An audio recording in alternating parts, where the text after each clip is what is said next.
हाँ जी, नमस्कार मित्रों, आप सभी लोगों का स्वागत है कलाम एकेडमी के ऑनलाइन प्लेटफॉर्म पर। मैं आप सब लोगों के सामने फिर हाजिर हुआ हूँ, सुनील विश्नोई, आपका अपना मित्र, बायोलॉजी की क्लास लेकर के।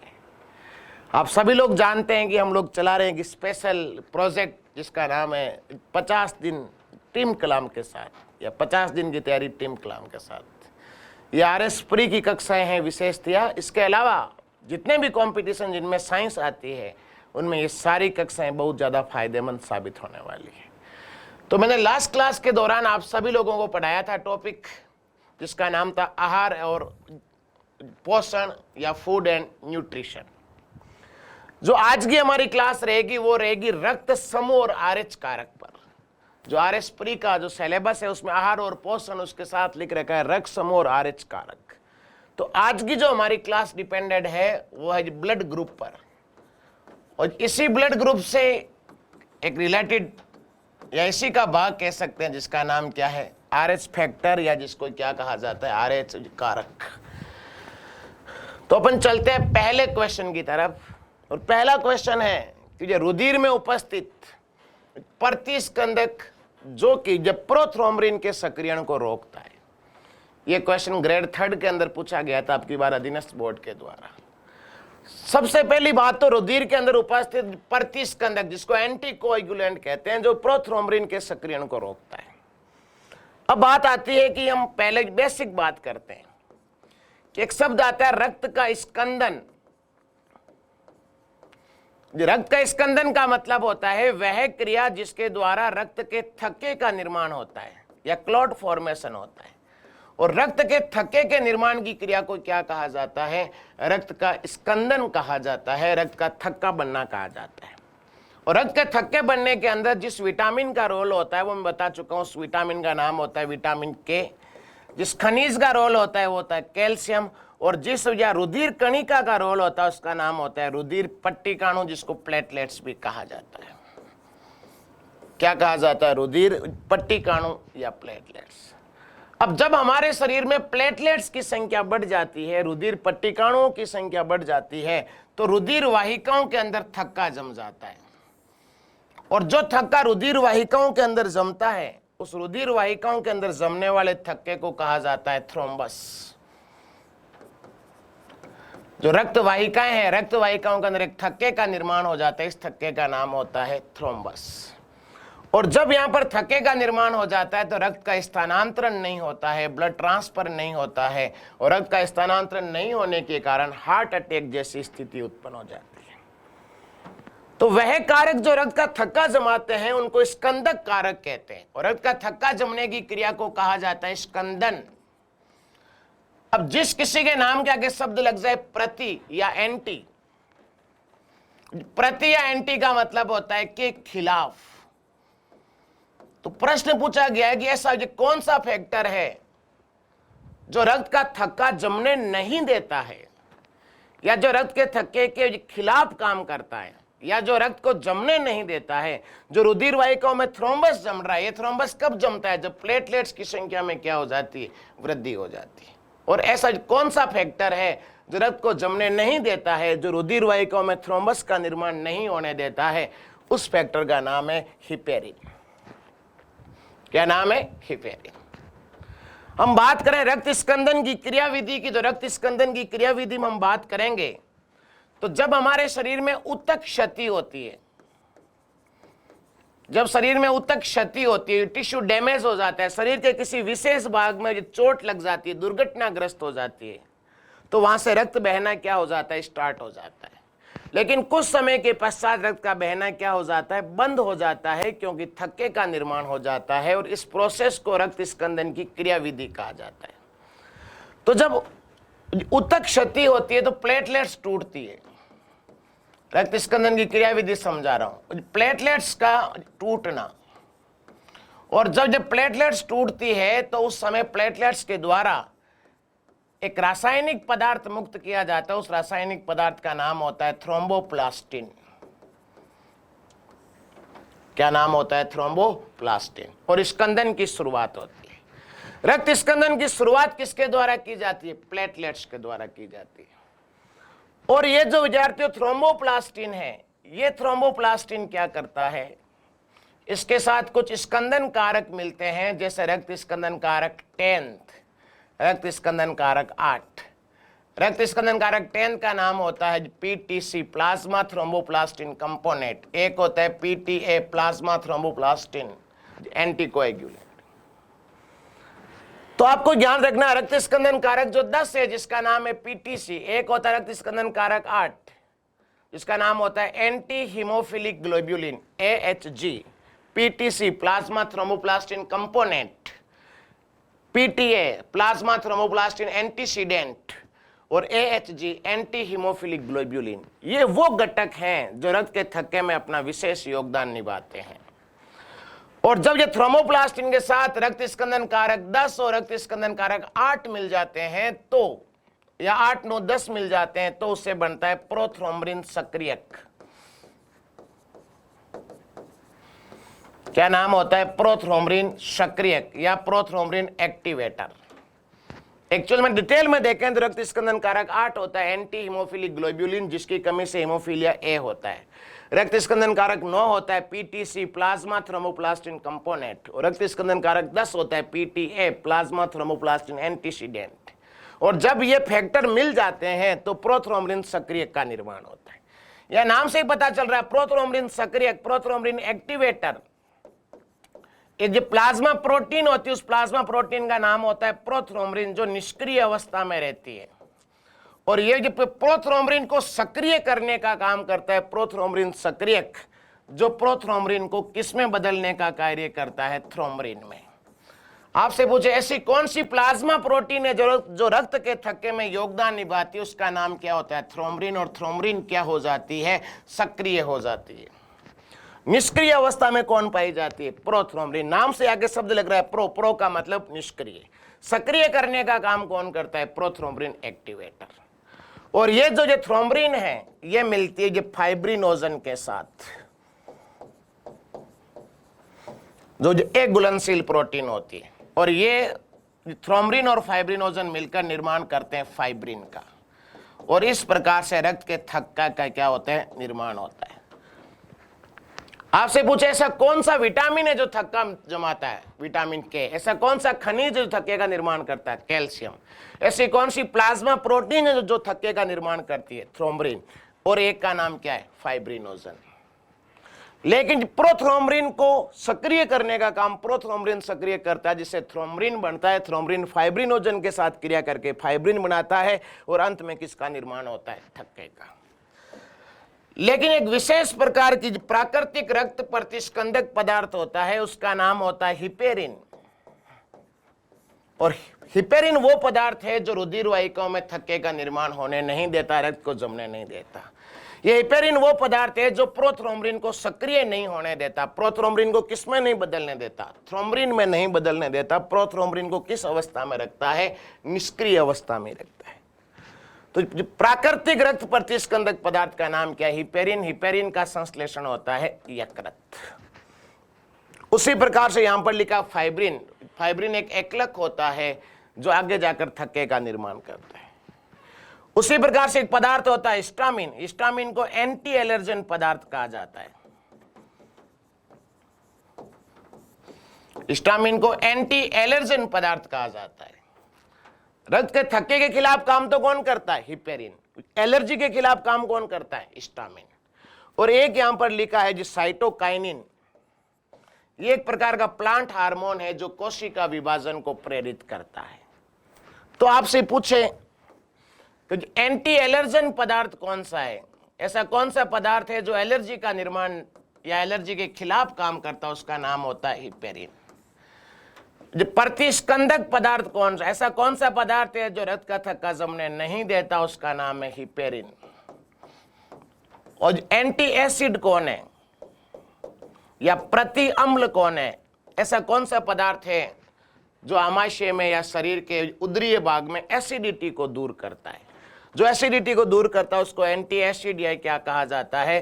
प्रति अम्ल कहा जाता है। और उसका नाम होता है MgOH2, या जिसको कहा जाता है मैग्नीशियम हाइड्रोक्साइड। क्या कहते हैं बेटा? Magnesium hydroxide. या इसका एक और नाम होता है मिल्क ऑफ मैग्नीशिया, जिसको सिंपल भाषा में कहा जाता है इनो। काम शुरू करे सिर्फ 6 सेकंड में। सिंपल भाषा में इसको क्या कहते हैं? इनो कहते हैं। इनो का ऐड देखते हो आप टीवी में, आमाशय का चित्र आता है, ऊपर से गैस निकलती है, काम शुरू करे सिर्फ 6 सेकंड में, चुटकियों में एसिडिटी को दूर करता है। तो जिसके आगे भी एंटी या प्रति शब्द लग जाए, काम क्या हो जाता है? उल्टा हो जाता है। प्रति अम्ल मतलब अम्ल के खिलाफ, और अम्ल के खिलाफ लड़ने वाला जो ये पदार्थ होते हैं, ये पदार्थ कैसे होते हैं? क्षारीय होते हैं, जो आमाशय के माध्यम को उदासीन कर देते हैं। वैसे आपसे पूछे मिट्टी की अम्लीयता दूर करने का काम कौन करता है? उसका नाम होता है CaOH2 या कैल्शियम हाइड्रोक्साइड। तो बढ़ते हैं अगले क्वेश्चन की तरफ। प्रश्न है, हीमोग्लोबिन में निम्न में से कौन सा तत्व पाया जाता है? ऐसा कौन सा घटक है जो हीमोग्लोबिन में पाया जाता है? जब पहला ऑप्शन है कैल्शियम, दूसरा लोहा, तीसरा सोडियम और चौथा पोटेशियम। तो आप सभी लोग जानते हैं कि जो रक्त है, इस रक्त के अंदर जो 2 भाग होते हैं, इस रक्त का 55% जो भाग होता है, उस भाग को कहा जाता है प्लाज्मा, और रक्त का जो 45% जो भाग होता है, उसमें होती है रुधिर कणिकाएं या ब्लड सेल्स या ब्लड कॉर्पल्स। जो रुधिर कणिकाएं होती है वो 3 प्रकार की होती है। एक का नाम RBC, एक का नाम WBC और एक का नाम प्लेटलेट्स। तो रक्त का जो 45% भाग रुधिर कणिकाएं होती है, रुधिर कणिकाएं 3 होती है, RBC, WBC और प्लेटलेट्स। इन रुधिर कणिकाओं में सबसे ज्यादा 99% कौन पाई जाती है? RBC। और RBC और WBC का अनुपात होता है 600:1। अगर RBC की संख्या 600 है तो WBC की संख्या कितनी होगी? 1 होगी। इतनी ज्यादा मात्रा में क्या पाई जाती है? RBC। और जो RBC है, इस RBC का रंग लाल क्यों होता है?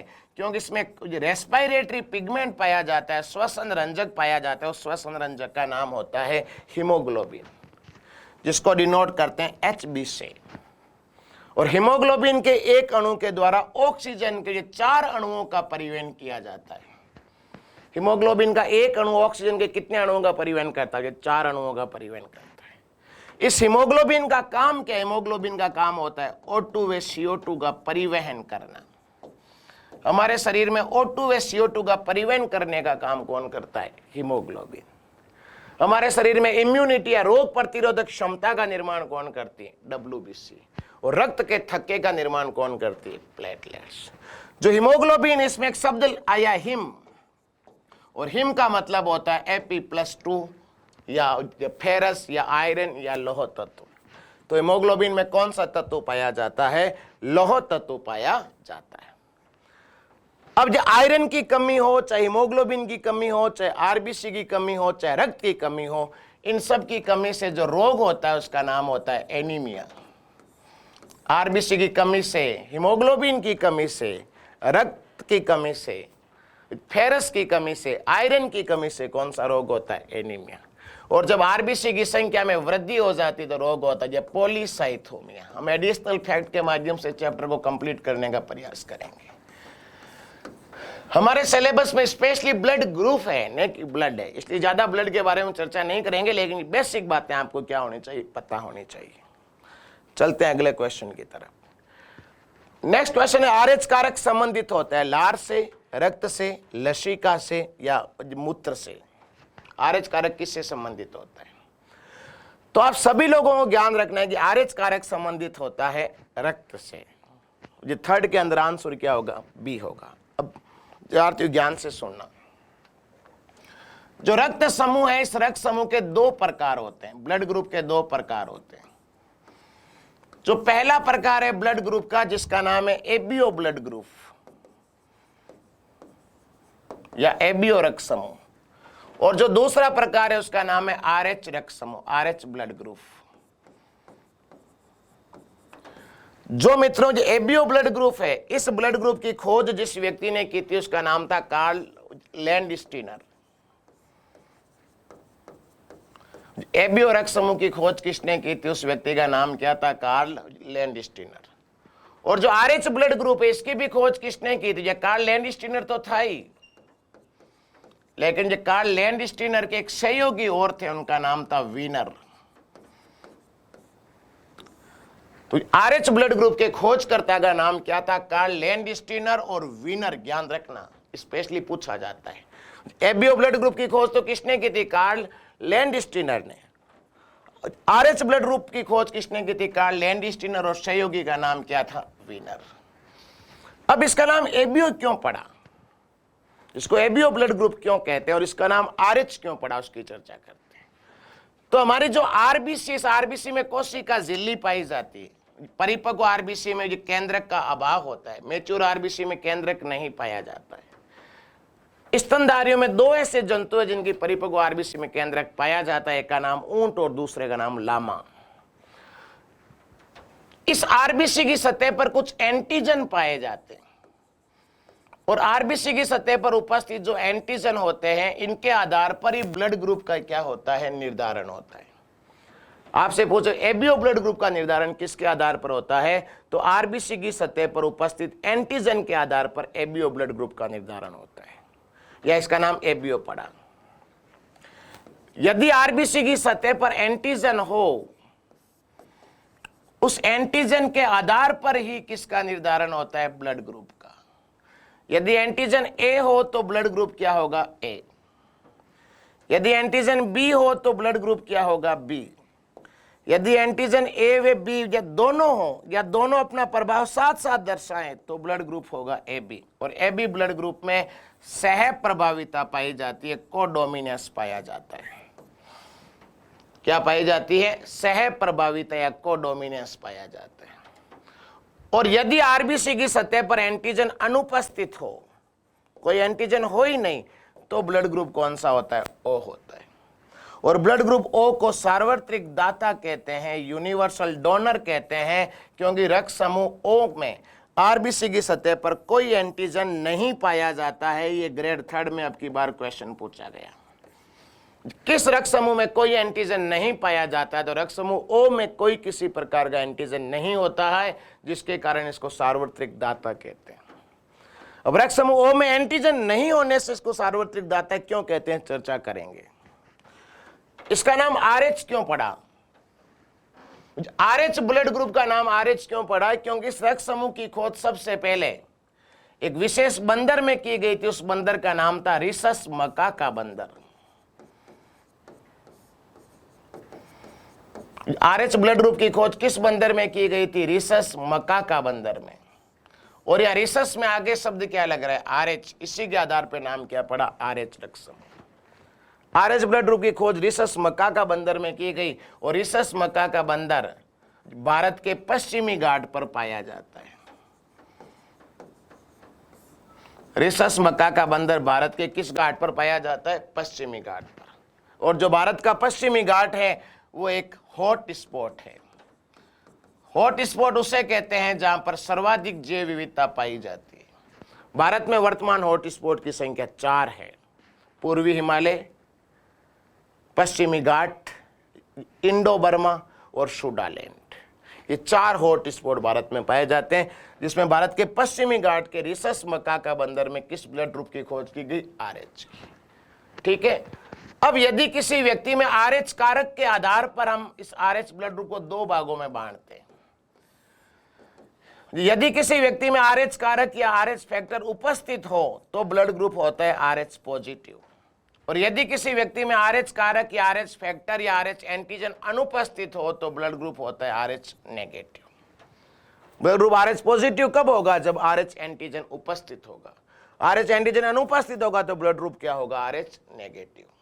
ज्ञान से सुनना।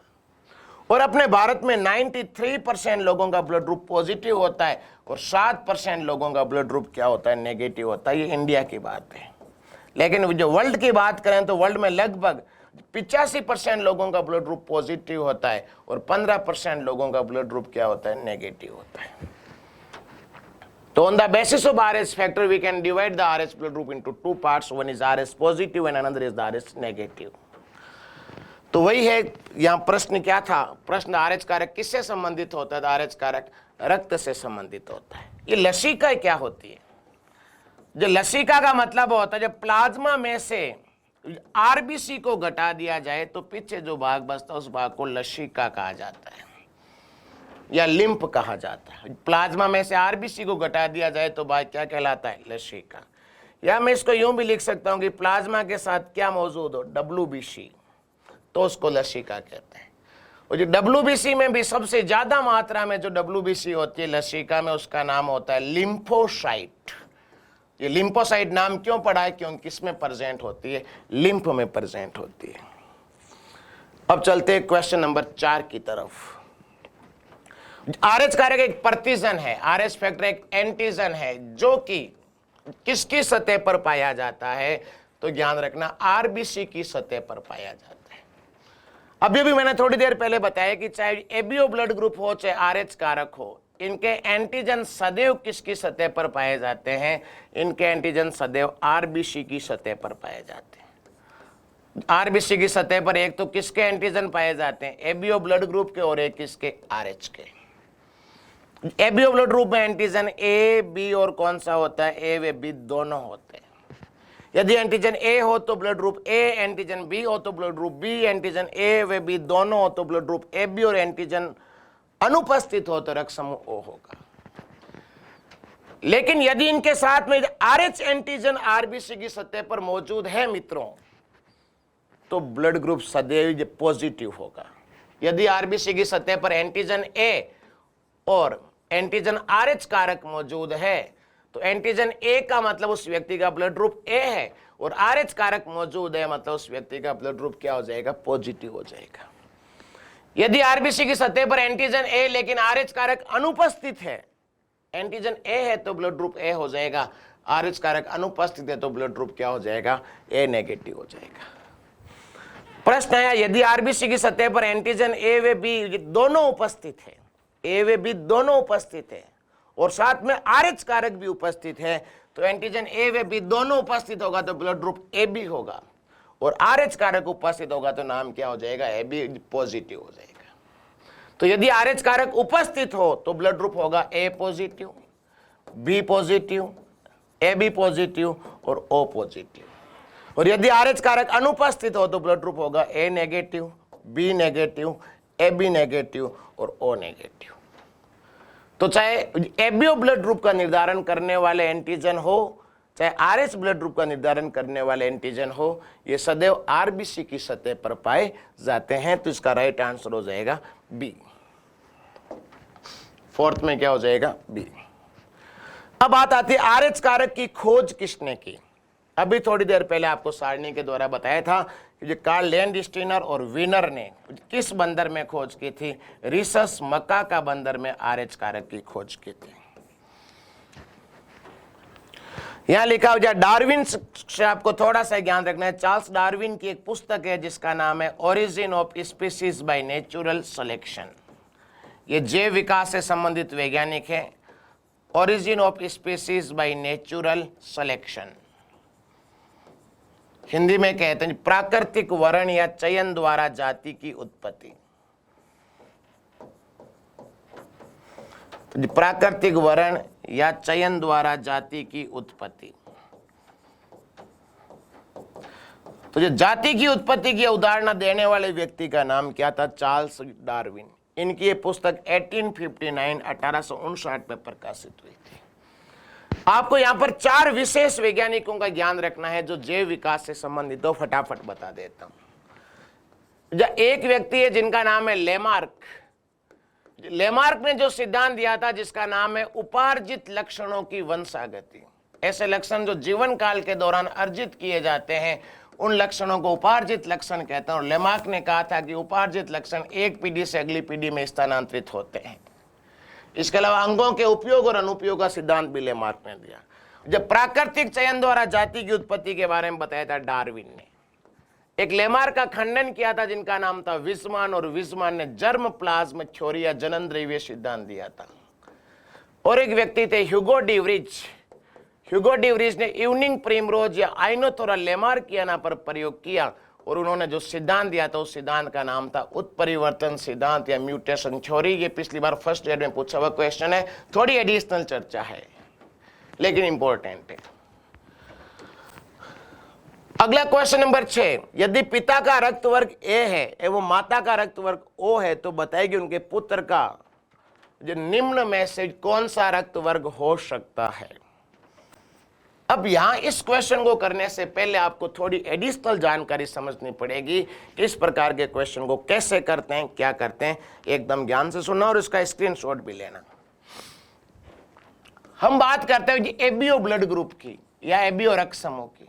एबीओ ब्लड ग्रुप की खोज जिस व्यक्ति ने की थी नाम था कार्ल लैंडस्टीनर, और इन्होंने इसका नाम एबीओ क्यों रखा है, क्योंकि आरबीसी की सतह पर उपस्थित एंटीजन के आधार पर ब्लड ग्रुप का नाम क्या रखा गया, एबीओ ब्लड ग्रुप रखा गया। तो यहां मैं आपके सामने एक जो सारणी बना रहा हूं, ये सारणी इस चैप्टर की सबसे इंपॉर्टेंट सारणी है। सबसे पहले ब्लड ग्रुप, फिर आरबीसी की सतह पर उपस्थित एंटीजन, आरबीसी की सतह पर उपस्थित एंटीजन, उसके बाद प्लाज्मा में एंटीबॉडी,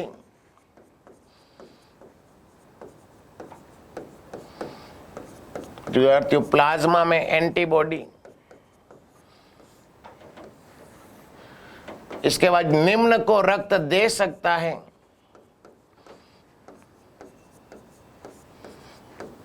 निम्न को रक्त दे सकता है। अगर ये आपने सारणी पढ़ ली ढंग से, विद्यार्थियों पूरे चैप्टर का 80% भाग आपको मैं इस सारणी से समराइज करवा दूंगा, रिवाइज करवा दूंगा ब्लड ग्रुप का। इतनी ज्यादा इंपॉर्टेंट ये सारणी। निम्न से रक्त ले सकता है, और आपने सारणी को ढंग से पढ़ लिया तो उसके बाद में कभी ब्लड ग्रुप का क्वेश्चन आपका गलत नहीं होगा। निम्न से रक्त ले सकता है, जीनोटाइप और आरएच फैक्टर हम चर्चा करते हैं। अभी अभी थोड़ी देर पहले मैंने बताया था कि आरबीसी की सतह पर ही एबीओ ब्लड ग्रुप का एंटीजन होता है और आरबीसी की सतह पर ही आरएच कारक या आरएच एंटीजन उपस्थित होता है, और आरबीसी की सतह पर उपस्थित एंटीजन के आधार पर ब्लड ग्रुप का निर्धारण किया जाता है। अब आपको ये बहुत ही ज्यादा ज्ञान से समझना है, कोई हार्ड नहीं है, बहुत आसान आसान बातें हैं। अगर आपने ज्ञान से समझ लिया तो कोई किसी प्रकार की दिक्कत नहीं आएगी। ये चैप्टर आपका चुटकियों में हल हो जाएगा। यदि मित्रों आरबीसी की सतह पर एंटीजन ए हो तो ब्लड ग्रुप ए होगा, यदि आरबीसी की सतह पर एंटीजन बी हो तो ब्लड ग्रुप बी होगा, यदि आरबीसी की सतह पर एंटीजन ए व बी दोनों हो, अर्थात एंटीजन ए और बी दोनों ने अपना प्रभाव साथ साथ प्रकट किया, और एंटीजन ए व बी दोनों अपना प्रभाव साथ साथ प्रकट करते हैं, इस घटना को सह प्रभाविता या जो कोडोमिनेंस कहा जाता है। आपसे पूछा जाए किस रक्त समूह में सह प्रभाविता पाई जाती है, तो एबी ब्लड ग्रुप में क्या पाई जाती है, सह प्रभाविता। एंटीजन ए और एंटीजन बी दोनों हैं तो ब्लड ग्रुप का नाम क्या हो जाएगा, एबी। और यदि आरबीसी की सतह पर एंटीजन अनुपस्थित हो, कोई एंटीजन प्रेजेंट हो ही नहीं, तो ब्लड ग्रुप का नाम क्या होगा, ओ होगा। तो ऐसा कौन सा रक्त समूह जिस पर कोई एंटीजन नहीं पाया जाता, रक्त समूह ओ। ठीक बात। इसी प्रकार से ये पूरे चैप्टर को समरी करेंगे हम यहाँ पर। अब जो एंटीजन है इसका उल्टा एंटीबॉडी होता है, हम सुविधा के लिए स्मॉल लेटर में लिखते हैं। यदि एंटीजन ए हो तो प्लाज्मा में एंटीबॉडी स्मॉल बी होगा, यदि रक्त समूह बी में एंटीजन कैपिटल बी हो तो प्लाज्मा में एंटीबॉडी स्मॉल ए होगा। और आपको ध्यान रखना है जो एबी ब्लड ग्रुप है इसमें कोई एंटीबॉडी नहीं पाया जाता है, इसमें कोई एंटीबॉडी नहीं पाया जाता है। और रक्त समूह ओ है, इसमें स्मॉल ए व स्मॉल बी ये दोनों एंटीबॉडी पाए जाते हैं। मित्रों ध्यान रखना है, यहां पर यही सबसे मेन बात है कि रक्त समूह ओ में कोई एंटीजन नहीं पाया जाता है, इसलिए रक्त समूह ओ को सार्वत्रिक दाता कहते हैं, यूनिवर्सल डोनर कहते हैं। और रक्त समूह ए बी में कोई एंटीबॉडी नहीं पाया जाता, एंटीबॉडी अनुपस्थित होता है, इसलिए रक्त समूह ए बी को सार्वत्रिक ग्राही कहते हैं, यूनिवर्सल एक्सेप्टर कहते हैं। ए बी में दो बातें आपको याद रखनी है, सार्वत्रिक ग्राही है, क्यों है, क्योंकि एंटीबॉडी अनुपस्थित होता है, और ए बी में सह प्रभाविता पाई जाती है क्योंकि एंटीजन ए और एंटीजन बी दोनों अपना प्रभाव साथ साथ दर्शाते हैं। अब बात आती है निम्न को रक्त दे सकता है। जिसका रक्त समूह ए है वो किस किस को रक्त दे सकता है? तो जिसका रक्त समूह ए वो रक्त एक तो ए को दे सकता है और एक दे सकता है ए बी को, क्योंकि ए बी सार्वत्रिक ग्राही होता है। जिसका रक्त समूह बी है वो किसको दे सकता है? बी और ए बी को। जिसका रक्त समूह ए बी है वो किसको दे सकता है? केवल ए बी को दे सकता है और किसी को नहीं। यहां बात कर रहे हैं दे सकता है। और जिसका रक्त समूह ओ हो वो किसको रक्त दे सकता है? ए को भी दे सकता है, बी को भी दे सकता है, ए बी को भी दे सकता है और ओ को भी दे सकता है। इसलिए ओ को सार्वत्रिक दाता कहते हैं, यूनिवर्सल डोनर कहते हैं। निम्न से रक्त ले सकता है। जिसका रक्त समूह ए है वो किस किस से रक्त ले सकता है? तो जो ओ और ओ के साथ में ए से ले सकता है। जिसका ब्लड ग्रुप बी है वो किससे ले सकता है? ओ और बी से ले सकता है। जिसका रक्त समूह ए बी है वो सबसे रक्त ले सकता है, मतलब ओ से भी ले सकता है, ए से भी ले सकता है, बी से भी ले सकता है, ए बी से भी ले सकता है। इसलिए रक्त समूह ए बी को सार्वत्रिक ग्राही कहते हैं। और जिसका ब्लड ग्रुप ओ हो वो किससे रक्त ले सकता है? तो जिसका ब्लड ग्रुप ओ हो वो केवल ओ से रक्त ले सकता है, इसके अलावा किसी से नहीं ले सकता। अब क्या होता है, आपको नेक्स्ट बात ध्यान रखनी है कि जो एबीओ ब्लड ग्रुप है, जो एबीओ रक्त समूह है, इस एबीओ रक्त समूह बहुयुग्म विकल्पी का उदाहरण है। बहुयुग्म विकल्पी या बहुयुग्म विकल्पता या मल्टीपल एलिलिज्म का उदाहरण है। मल्टीपल एलिलिज्म का क्या है? उदाहरण है। कौन सा ब्लड ग्रुप बहुयुग्म विकल्पी का उदाहरण है? एबीओ ब्लड ग्रुप या मल्टीपल एलिलिज्म का उदाहरण है। ध्यान रखना, एबीओ ब्लड ग्रुप पूरा तो किसका उदाहरण है? बहुयुग्म विकल्पी का। और जिसका ब्लड ग्रुप केवल एबी हो उसमें केवल क्या पाई जाती है? सह प्रभाविता। सह प्रभाविता केवल एबी ब्लड ग्रुप में पाई जाती है, न ए में पाई जाती है, न बी में पाई जाती है, न ओ में पाई जाती है। केवल किस में पाई जाती है? एबी में पाई जाती है। अब बात आती है बहुयुग्म विकल्पी या मल्टीपल एलिलिज्म होता क्या है? युग्म विकल्पी कहते किसको है? एलिल्स कहते किसको है? तो सामान्यतः आपको ध्यान रखना है, वो क्या ध्यान रखना है कि सामान्यतः एक लक्षण को प्रदर्शित करने हेतु जीन के दो रूप पाए जाते हैं। जैसे ये पादप की लंबाई, तो इसके दो रूप होंगे, लंबापन और बोनापन। तो जो सामान्यतः युग्म विकल्पी का मतलब क्या होता है? एक लक्षण को प्रदर्शित करने हेतु कितने रूप पाए जाते हैं? दो रूप। लेकिन जब एक लक्षण को प्रदर्शित करने हेतु दो से ज्यादा रूप पाए जाते हैं, एक लक्षण को प्रदर्शित करने हेतु रूप दो से ज्यादा पाए जाते हैं, उसको बहुयुग्म विकल्पी कहते हैं। और आपको ध्यान रखना है, रक्त समूह एबी का निर्धारण करने वाला जीन कौन सा होता है? आई होता है। जीन कौन सा होता है? आई होता है। अब आपको ध्यान रखना है, मैं एक एक चीज समझा रहा हूं। लक्षण एक, रूप दो, युग्म विकल्पी कहते हैं, एलिलिज, हम उसको एलिल्स कहते हैं। लेकिन लक्षण एक और रूप दो से ज्यादा हो तो उसको बहुयुग्म विकल्पी कहते हैं, मल्टीपल एलिल्स कहते हैं। रक्त समूह का निर्धारण किस जीन से होता है? जीन आई से होता है। और इसके तीन रूप पाए जाते हैं, इसके तीन एलिल्स पाए जाते हैं। एक का नाम आई ए, एक का नाम आई बी और एक का नाम आई ओ या स्मॉल आई। ध्यान से सुनना। अब यदि यहां पर जीन आई ए हो या एलील आई ए हो तो ब्लड ग्रुप ए होगा। यदि आई बी हो तो ब्लड ग्रुप बी होगा। और यदि आई ओ या स्मॉल आई हो तो ब्लड ग्रुप ओ होगा। अब यहां पर आई ए हो, रक्त समूह का जीन किसके द्वारा होता है? आई से। और इसकी सतह पर एंटीजन ए हो तो ब्लड ग्रुप ए, सतह पर बी हो तो ब्लड ग्रुप बी, और सतह पर हमेशा स्मॉल आई या आई जीरो नहीं है। आई ओ तुम सुविधा से कह देते हैं, या आई जीरो है। जीरो है मतलब इसकी सतह पर कोई एंटीजन मौजूद नहीं है और रक्त समूहों में कोई एंटीजन पाया नहीं जाता है, इसलिए ब्लड ग्रुप ओ हो गया। मैंने आपको थोड़ी देर पहले बताया था, एंटीजन ए हो तो blood group A, antigen B हो तो blood group B, antigen A व बी दोनों हो तो ब्लड ग्रुप ए बी, और कोई एंटीजन नहीं हो तो ब्लड ग्रुप ओ। रक्त समूह का निर्धारण किस जीन से किया जाता है? आई से। और इसकी सतह पर एंटीजन ए हो तो ब्लड ग्रुप ए होगा, सतह पर एंटीजन बी हो तो ब्लड ग्रुप बी होगा। और यदि ये दोनों एंटीजन अपना प्रभाव साथ साथ दर्शाएं, यदि आई की सतह पर ए और बी दोनों आ जाएं, तो ब्लड ग्रुप क्या होगा? ए बी होगा। ए बी होगा मतलब यहां पर क्या पाई जाएगी? सह प्रभाविता। और यदि इसकी सतह पर कोई एंटीजन नहीं हो, उसको सुविधा के लिए हम लिखते हैं जीरो, हम IO बोल देते हैं, या इसको क्या कहते हैं? Small I. तो ब्लड ग्रुप कौन सा होगा? O, क्योंकि इसमें कोई एंटीजन पाया नहीं जाता है। अब आपको यहां पर ज्ञान रखना है कि मैंने लिखा ये जो शुरुआत वाले दोनों तो होते हैं प्रभावी, क्योंकि इनके द्वारा शर्करा का उत्पादन किया जाता है, और आई जीरो या स्मॉल आई क्या होता है? अप्रभावी। क्या होता है? अप्रभावी।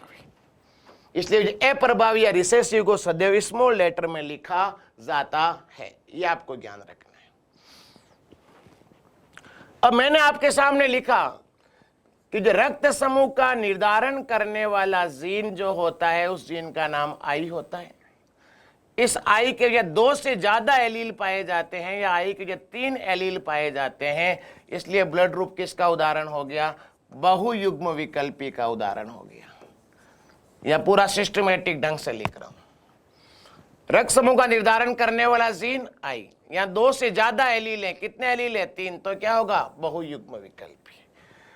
यदि आई के ऊपर एंटीजन ए हो तो blood group A, antigen B हो तो ब्लड ग्रुप बी, और कोई एंटीजन नहीं हो तो ब्लड ग्रुप कौन सा हो गया? ओ। तो यहां पर कितने एलील हो गए? 3 एलील हो गए। और एलील के आधार पर आप इनका निकाल सकते हो जीनोटाइप। क्या निकाल सकते हो? जीनोटाइप। और जीनोटाइप निकालने का फॉर्मूला होता है n ब्रैकेट में n+1/2। n का मतलब है नंबर ऑफ एलील्स या एलील्स की संख्या। आपको ध्यान रखना है रक्त समूह जो ये एबीओ ब्लड ग्रुप है, इस एबीओ ब्लड ग्रुप के कितने एलील्स होते हैं? 3। तो आपको n की वैल्यू कितनी रखनी पड़ेगी? 3। और जैसे n की वैल्यू 3 रखोगे तो क्या आएगा? 3 ब्रैकेट में 3+1/2, या 3 ब्रैकेट में 4/2, और जो 4 को 3 से गुणा करोगे तो 12/2 बराबर इसके कितने एलील्स होते हैं? 6 होते हैं। नहीं सॉरी, कितने जीनोटाइप होते हैं? 6 जीनोटाइप होते हैं। अब आपसे प्रश्न है, एबीओ ब्लड ग्रुप का निर्धारण करने वाला जीन कौन सा होता है? आई। अब यहां से प्रश्न क्या क्या आते हैं? सारा एबीओ ब्लड ग्रुप एक जगह लिख रहा हूं। आपको सबसे पहले तो ज्ञान रखना है कि एबीओ ब्लड ग्रुप का निर्धारण करने वाले एंटीजन,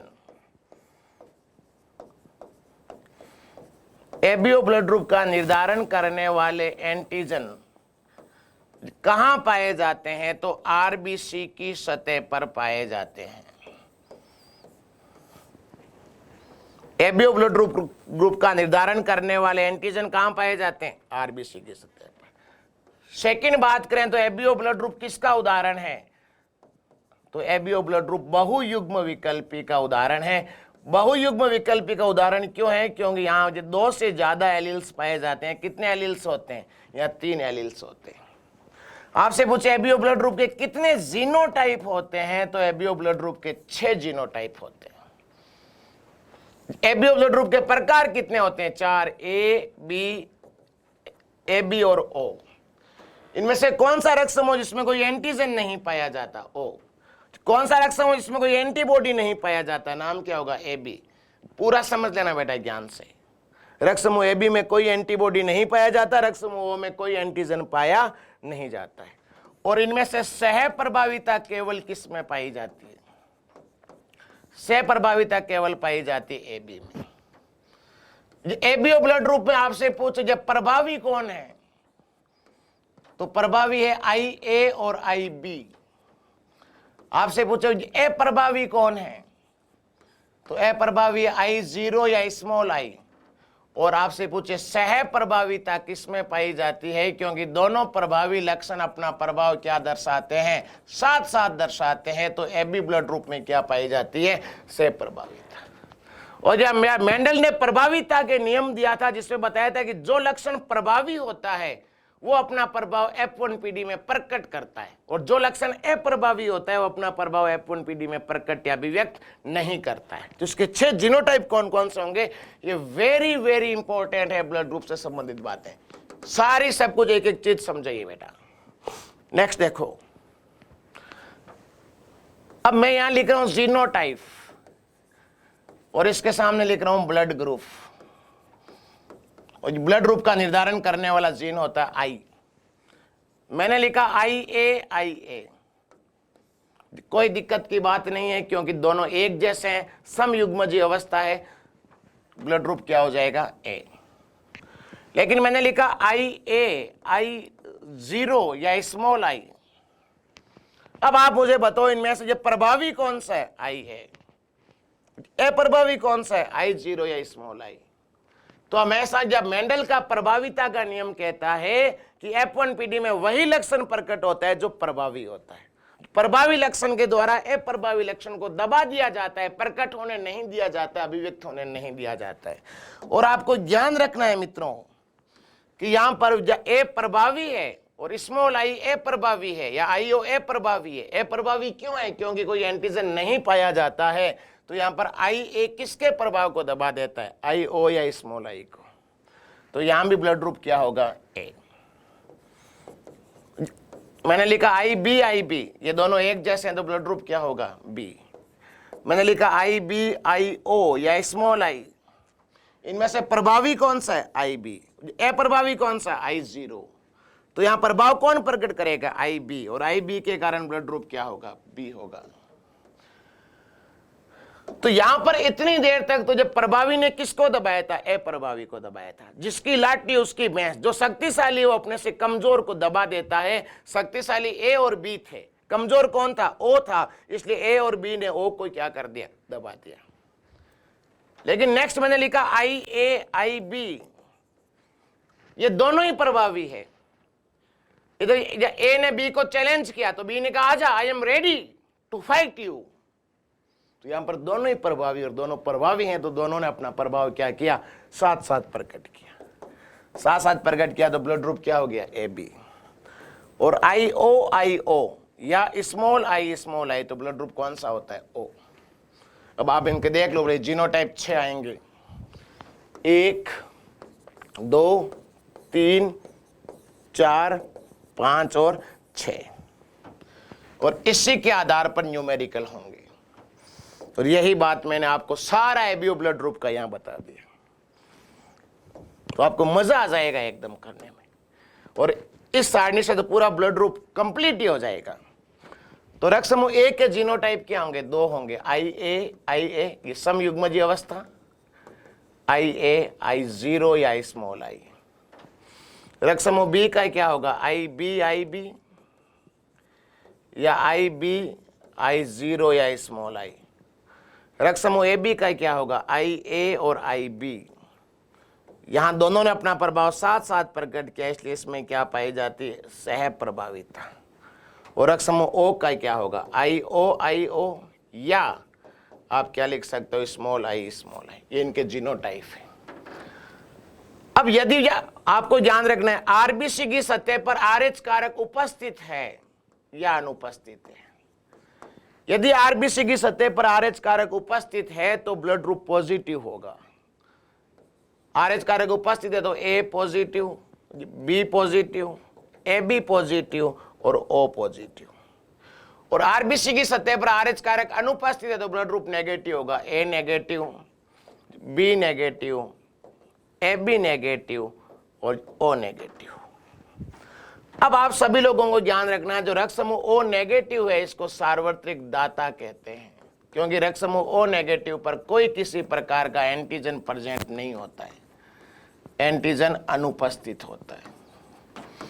और रक्त समूह जो AB पॉजिटिव है इसको सार्वत्रिक ग्राही कहते हैं। क्या कहते हैं, सार्वत्रिक ग्राही। आगे क्वेश्चन होंगे चुटकियों में। अब अपने क्वेश्चन नंबर 6 की तरफ चलते हैं। यदि पिता का रक्त वर्ग A है, बिल्कुल पिता का रक्त वर्ग A है, मतलब IA पिता, और माता का रक्त वर्ग O है, बिल्कुल माता का रक्त वर्ग O है, माता का रक्त वर्ग O है, मतलब IO। कोई दिक्कत नहीं, अभी पीछे समझाया था। रक्त समूह का निर्धारण करने वाला जीन I होता है। यदि ब्लड ग्रुप A हो तो एंटीजन A होगा, और एंटीजन A होगा तो हम क्या लिखेंगे, IA। विषम युग्मजीय अवस्था सामान्यतया ली जाती है। रक्त समूह O पर कोई एंटीजन नहीं पाया जाता, निर्धारण करने वाला जीन I होता है, तो I0। ये दोनों यहां से अलग हो जाएंगे। यहां क्या बना बेटा, IA I0, यहां क्या बना, I0। अब इसका जो चेकर बोर्ड से करते हैं, इसको जो चेकर बोर्ड मेथड से करते हैं, और इसको जो चेकर बोर्ड मेथड से करते हैं, तो यहां क्या बनेगा, IAIO। कुछ नहीं बेटा, ये सेम टू सेम यहां रख दो उठा के, ये बच गए, इनको यहां लिख दो, IO। पहला जो कॉलम है उसमें ऊपर वाले का और साइड वाले का अधिकार होता है। क्या बनेगा, IAIO या I0, तो ब्लड ग्रुप कौन सा होगा, A। अगला I0 या IO, तो ब्लड ग्रुप कौन सा होगा, O। अगला I0, यहाँ A प्रभावी है और O अप्रभावी, इसलिए अपना प्रभाव A प्रकट करेगा, ब्लड ग्रुप A होगा। I0 ब्लड ग्रुप क्या होगा, O होगा। तो यहां पर हमने देखा कि 50% संततियां तो ऐसी है जिनका ब्लड ग्रुप क्या है, A है, और 50% संततियां ऐसी है जिनका ब्लड ग्रुप O है। अब हमें प्रश्न के ऑप्शन की तरफ चलना है, कोई दिक्कत की बात ही नहीं है। यदि एक पिता का रक्तवर्ग A है और माता का रक्तवर्ग O है, तो बताइए उनके पुत्र का निम्न में से कौन सा रक्तवर्ग हो सकता है। यहां पुत्र से लेना देना नहीं है। 50% के संततियों का ब्लड ग्रुप A है और 50% का ब्लड ग्रुप O है। यहां पर A किसी भी ऑप्शन में नहीं है, इसलिए राइट आंसर हो जाएगा O, आंसर C हो जाएगा इसका। 50% संततियों में ब्लड ग्रुप क्या पाया जाता है, O पाया जाता है। जो दूसरे ऑप्शन है BAB, हमें कहीं पर भी नहीं प्राप्त हुए, न तो हमें B प्राप्त हुआ है, न हमें AB प्राप्त हुआ है, तो इसलिए राइट आंसर क्या होता है, C, और 50% संततियों का ब्लड ग्रुप क्या होगा, O होगा। इस प्रकार से आप कोई सा भी न्यूमेरिकल चुटकियों में क्या कर सकते हैं, हल कर सकते हैं। इसका स्क्रीनशॉट लेना भाई बड़ी मस्त ढंग से। ये भी ध्यान रखना, O नेगेटिव को सार्वत्रिक दाता, AB पॉजिटिव को सार्वत्रिक ग्राही। जो जीनोटाइप निकालने का फॉर्मूला क्या होता है, n ब्रैकेट में n+1/2। रक्त समूह का निर्धारण करने वाला जीन I होता है, उसके 3 एलील पाए जाते हैं। ये बहुत ज्यादा इंपॉर्टेंट थे, इसलिए बेटा मैंने इस पर टाइम लिया। अब इसके बाद में अपन चलते हैं क्वेश्चन नंबर 7, जो बहुत ही आसान है।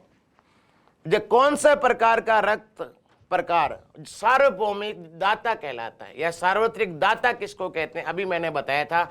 रक्त समूह जो O नेगेटिव होता है, उस O नेगेटिव को सार्वत्रिक दाता कहते हैं। जो O नेगेटिव में कोई किसी प्रकार का एंटीजन प्रेजेंट नहीं होता है, एंटीजन क्या होता है, अनुपस्थित होता है। यहां पर RH फैक्टर भी क्या होता है, अनुपस्थित होता है। अगला क्वेश्चन, निम्नलिखित में से कौन सा रक्त समूह सार्वत्रिक ग्राही कहलाता है। तो सार्वत्रिक ग्राही मैंने अभी थोड़ी देर पहले आपको बताया था, AB पॉजिटिव ब्लड ग्रुप को क्या कहा जाता है, सार्वत्रिक ग्राही कहा जाता है। एक व्यक्ति जिसका रक्त समूह A है, एक व्यक्ति जिसका रक्त समूह क्या है, A है, जिस सड़क दुर्घटना में गंभीर रूप से घायल हो जाता है तथा चिकित्सक या रक्तदान की सलाह देते हैं, उसके संबंधियों को रक्त हेतु कहा जाता है। आगे जो जिसके रक्त समूह इस प्रकार पाए गए, मतलब ये बात कह रहा है कि एक व्यक्ति है जिसका ब्लड ग्रुप A है, और इस व्यक्ति का ब्लड ग्रुप A है, इसका एक्सीडेंट हो गया, ये सड़क दुर्घटना में गंभीर रूप से घायल हो गया, और या डॉक्टर कहते हैं कि इसको ब्लड की आवश्यकता है, तो उसके जिस संबंधियों को ब्लड जो डोनेट करने के लिए कहा जाता है। तो प्रश्न का सीधा मतलब यह है कि जिसका ब्लड ग्रुप A है किस किस से रक्त ले सकता है। तो जिसका ब्लड ग्रुप A है वो एक तो रक्त ले सकता है A से, अपने सेम से, और साथ में वो रक्त ले सकता है ओ से। क्यों ले सकता है? क्योंकि ओ को क्या कहा जाता है? सार्वत्रिक दाता कहा जाता है। ध्यान रखना, जिसका रक्त समूह ए है वो किससे रक्त ले सकता है? ए से और साथ में ओ से। अब ये इसको थोड़ा सा फॉर्मेट चेंज किया है कि उसकी जो पत्नी का ब्लड ग्रुप ओ है, उसके भाई का ब्लड ग्रुप ए बी है, उसके पुत्र का ब्लड ग्रुप ए है और उसकी पुत्री का ब्लड ग्रुप ओ है। तो अभी भी मैंने बताया इसका ब्लड ग्रुप ए है और रक्त किससे ले सकता है? ए से और किससे? ओ से, मतलब पत्नी से ले सकता है। जब भाई का ब्लड ग्रुप ए बी है, भाई से नहीं ले सकता। जिसका रक्त समूह ए है वो इन्हें पीछे सारणी में सारा क्लियर कर दिया मित्रों, वो केवल ए और ओ से ले सकता है। जबकि ए बी तो सार्वत्रिक ग्राही है, सभी से रक्त लेती है, देती केवल ए बी को ही है, तो भाई से नहीं ले सकता। पुत्र का ब्लड ग्रुप ए है, बिल्कुल ले सकता है। पुत्री का ब्लड ग्रुप ओ है, बिल्कुल ले सकता है। तो इसका राइट आंसर हो जाएगा 1, 3 और 4, डी उत्तर हो जाएगा 9th में। अगला प्रश्न है, जो बी रुधिर वर्ग वाला व्यक्ति जिन रुधिर वर्गों के व्यक्तियों को रक्तदान कर सकता है। अभी अभी हमने पीछे ये चर्चा की, एक सारणी बनाई जिसका विद्यार्थियों ब्लड ग्रुप बी है।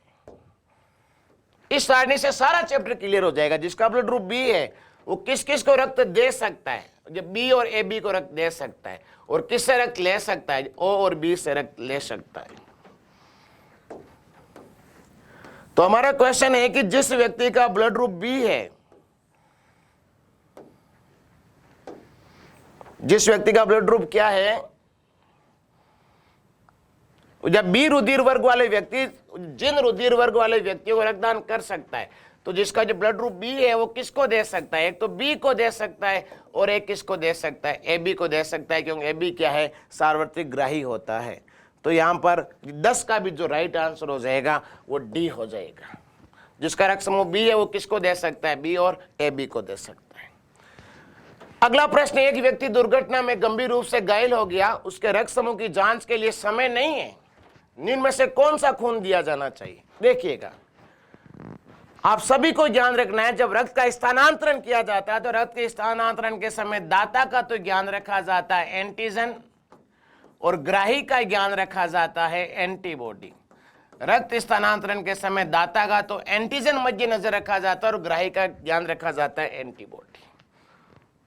और यदि एंटीजन एंटीबॉडी का ज्ञान रखे बिना ही ब्लड ट्रांसफर कर दिया जाता है तो एंटीजन एंटीबॉडी आपस में अभिक्रिया कर लेते हैं, या ब्लड ग्रुप का मिलान किए बिना ही रक्त जो चढ़ा दिया जाता है तो एंटीजन एंटीबॉडी आपस में अभिक्रिया कर लेते हैं, जिसको विद्यार्थियों एग्लूटिशन कहते हैं। लेकिन अब यहां पर जांच करने के लिए समय नहीं है। उस व्यक्ति की दुर्घटना में गंभीर रूप से घायल हो गया, उसको फटाफट ब्लड चढ़ाना है, और जब ब्लड चढ़ाना है मतलब उसको किसी से रक्त लेने की आवश्यकता पड़ेगी, इसलिए हम उस व्यक्ति का ब्लड लेंगे जो ओ नेगेटिव हो। क्यों हो? क्योंकि ओ नेगेटिव को सार्वत्रिक दाता कहते हैं, और यह दाता का क्या ज्ञान रखा जाता है? एंटीजन। और ब्लड ग्रुप ओ नेगेटिव में कोई एंटीजन पाया नहीं जाता है, इसलिए अभिक्रिया होने की चांसेस नहीं रहेंगे, एग्लूटिशन नहीं होगा। हमेशा एग्लूटिशन के समय एंटीजन एंटीबॉडी की अभिक्रिया हो जाती है। जब एंटीजन अभिक्रिया करता है दाता का और एंटीबॉडी अभिक्रिया करती है ग्राही की। यहाँ ग्राही व्यक्ति वो है जो एक्सीडेंट में बहुत ज्यादा गंभीर रूप से घायल हो गया है, फटाफट ब्लड की आवश्यकता चाहिए, इसलिए हम उसको सदैव ओ नेगेटिव वाला ब्लड देंगे। बेटा ध्यान रखना, क्यों? क्योंकि ओ नेगेटिव में कोई एंटीजन पाया नहीं जाता है। अब आपके सामने लिखा जब ओ नेगेटिव का मतलब यहाँ क्या आ जाएगा? डी ऑप्शन, ओ और आर एच नेगेटिव। और जब भी आर एच नेगेटिव हो तो ब्लड ग्रुप क्या हो जाता है? नेगेटिव। यहाँ जो ओ पॉजिटिव भी है, लेकिन ओ पॉजिटिव में आर एच कारक पाया जाता है जो अभिक्रिया कर सकता है, लेकिन ओ नेगेटिव में कोई एंटीजन पाया नहीं जाता है, इसलिए एग्लूटिशन की क्रिया नहीं होगी। तो 11th में भी जो राइट आंसर है वो डी हो जाएगा। अगला प्रश्न 12, सार्वत्रिक ग्राही रुधिर समूह में ये कर्म से कौन से एंटीजन व एंटीबॉडी होते हैं? अभी पीछे मैंने बताया था कि जो सार्वत्रिक ग्राही एंटीजन कौन सा होता है? A B. तो इसमें कौन कौन से एंटीजन और कौन कौन से एंटीबॉडी होते हैं? तो आपको ध्यान रखना है, यहां सार्वत्रिक ग्राही के अंदर या एंटीजन तो पाया जाता है ए व बी दोनों, क्योंकि ए व बी दोनों एंटीजन पाए जाते हैं, इसलिए ब्लड ग्रुप क्या है, ए बी। लेकिन ए बी ब्लड ग्रुप में कोई एंटीबॉडी नहीं पाया जाता है, और ए बी ब्लड ग्रुप में कोई एंटीबॉडी नहीं पाया जाता है, इसीलिए क्या है, सार्वत्रिक ग्राही है। सार्वत्रिक ग्राही है। जब एंटीजन ए और बी दोनों हो तब ब्लड ग्रुप क्या होता है, बी। जब वो सारणी जो मैंने बनाई उससे सारे क्वेश्चन आपके क्या हो जाएंगे, क्लियर हो जाएंगे। तो यहां पर क्वेश्चन नंबर 12 का राइट आंसर बी हो गया। ए व बी एंटीजन होंगे और कोई एंटीबॉडी या प्रतिरक्षी नहीं होगा, और एंटीजन ए व बी दोनों होंगे तभी ब्लड ग्रुप ए बी होगा, सह प्रभाविता पाई जाएगी। अगला प्रश्न है, ए बी और आरएच कारक समूह के लिए एंटीजन भी मौजूद होते हैं, लाल रक्त कणिकाओं, प्लेटलेट, सफेद रक्त कणिकाओं, प्लाज्मा हो। तो अभी मैंने थोड़ी देर पहले बताया था, चाहे ब्लड ग्रुप ए बी हो चाहे आरएच हो, हमेशा एंटीजन कहां पर पाए जाते हैं, लाल रक्त कोशिकाओं पर पाए जाते हैं, आरबीसी पर पाए जाते हैं। ये एक अच्छा क्वेश्चन। आरएच कारक में कितने अमीनो अम्ल का एक प्रोटीन होता है, तो ये आपको याद करने का क्वेश्चन है। 14 में आरएच कारक में 417 अमीनो अम्ल का क्या बना होता है, प्रोटीन होता है। ये अच्छा क्वेश्चन है। इरिथ्रोब्लास्टोसिस फिटेलिस रोग कब होता है? आप सभी को इसमें क्या 2-3 बातें याद रखनी। इस रोग का नाम है इरिथ्रोब्लास्टोसिस फिटेलिस, या गर्भ रक्ताणु कोरकता हिंदी में कहते हैं। इरिथ्रोब्लास्टोसिस फिटेलिस रोग सदैव तभी होता है जब आरएच पॉजिटिव पुरुष का विवाह आरएच नेगेटिव महिला से करवा दिया जाए। ध्यान रखना, केवल इसी स्थिति के अंदर इरिथ्रोब्लास्टोसिस फिटेलिस रोग होता है, जब पुरुष का तो ब्लड ग्रुप आरएच पॉजिटिव हो और महिला का ब्लड ग्रुप क्या हो, आरएच नेगेटिव। जब आरएच पॉजिटिव पुरुष का विवाह आरएच नेगेटिव महिला से करवा दिया जाए तो कौन सा रोग होता है, इरिथ्रोब्लास्टोसिस फिटेलिस। इसमें जो प्रथम संतान होगी वो प्रथम संतान तो सामान्य होगी, और जो प्रथम संतान आरएच पॉजिटिव और सामान्य होगी, और इससे आगे वाली संतानें जीवित नहीं रहेगी। आगे वाली संतानें जीवित क्यों नहीं रहेगी, क्योंकि यहां पर एंटीजन एंटीबॉडी के मध्य एग्लूटिशन हो जाएगा और आगे वाली संतानें जीवित नहीं रह पाएगी। तो आपको ज्ञान यही रखना है कि यदि आरएच पॉजिटिव पुरुष का विवाह आरएच नेगेटिव महिला से करवा दिया जाता है तो इरिथ्रोब्लास्टोसिस फिटेलिस रोग होता है। इसमें प्रथम संतान सामान्य रहती है, आगे वाली संतानें सामान्य नहीं रहती। लेकिन आजकल इसका इलाज आ गया है। इसके लिए रोहगम, या आपको ध्यान रखना, रोहगम एंटीबॉडी का क्या लगाया जाता है, टीका लगाया जाता है। तो प्रश्न चलते हैं क्वेश्चन नंबर 15 के अंदर। इरिथ्रोब्लास्टोसिस फिटेलिस रोग कब होता है? मैंने अभी अभी आपको बताया, पुरुष तो आरएच पॉजिटिव और महिला क्या हो, आरएच नेगेटिव। तो पति के आरएच पॉजिटिव और पत्नी के आरएच नेगेटिव होने पर राइट आंसर डी हो गया। जो केवल इसी सिचुएशन में ही इरिथ्रोब्लास्टोसिस फिटेलिस रोग होता है। अगला क्वेश्चन चलते हैं 16 की तरफ। यदि पिता आरएच पॉजिटिव सहित में माता आरएच नेगेटिव हीन हो तो माता को पहले प्रसव के तुरंत बाद क्या दिया जाना चाहिए? रोहगम प्रतिरक्षी दिया जाना चाहिए। तो यहां पर क्वेश्चन नंबर 16 के अंदर राइट आंसर बी हो जाएगा। आप सभी को ध्यान रखना कि इरिथ्रोब्लास्टोसिस फिटेलिस की स्थिति के अंदर रोहगम प्रतिरक्षी दिया जाना चाहिए। रोहगम एंटीबॉडी है, ध्यान रखना, रोहगम एंटीबॉडी दिया जाना चाहिए, या इसको आरएच एंटीबॉडी भी कहा जा सकता है। नेक्स्ट चलते हैं क्वेश्चन नंबर 17।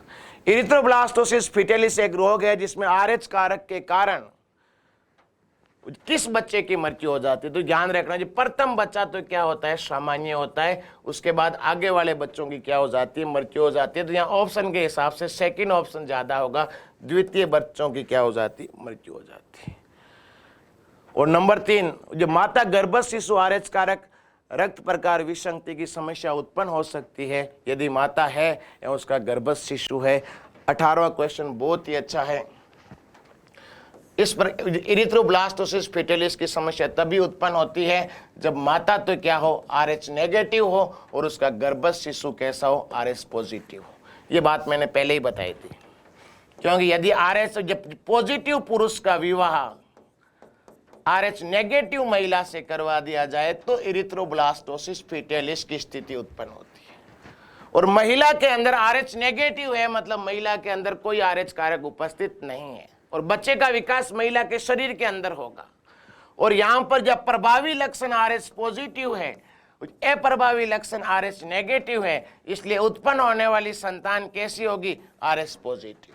और महिला के ब्लड के अंदर कोई एंटीजन कारक RH मौजूद नहीं है, इसलिए यहां पर एंटी RH एंटीबॉडी निर्मित हो जाते हैं, जिसके कारण प्रथम बच्चा तो सामान्य रहता है, उससे आगे वाले बच्चे सामान्य नहीं रहते, उनकी मृत्यु हो जाती है। तो 18 का राइट आंसर क्या हो जाएगा? ए हो जाएगा।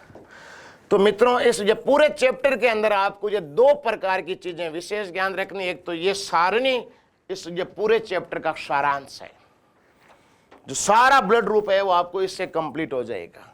और इसके अलावा मैंने आपको अभी थोड़ी देर पहले कुछ विशेष बातें बताई थी कि जो रक्त समूह है, जो एबीओ ब्लड ग्रुप का निर्धारण करने वाले एंटीजन आरबीसी की सतह पर होते हैं। ये बहुयुग्म विकल्पी का उदाहरण है, क्योंकि इसमें 3 एलील्स पाए जाते हैं, इसमें 6 जीनोटाइप पाए जाते हैं। सह प्रभाविता केवल एबी ब्लड ग्रुप में पाई जाती है। जो प्रभावी IAIB होता है, अप्रभावी IO होता है, और सह प्रभाविता एबी ब्लड ग्रुप में पाई जाती है। ये 2 स्लाइड आपको, एक तो ये स्लाइड और एक आपको जो सारणी वाली स्लाइड सही ढंग से क्या करनी है? याद करनी है। अगर ये 2 स्लाइड आप ढंग से पढ़ लेते हो तो आपका एक भी क्वेश्चन ब्लड ग्रुप से संबंधित गलत नहीं होगा। जय हिंद, जय भारत। आपका मित्र मिलता रहेगा सुनील विष्णु आगे की क्लासेस के दौरान। जय हिंद।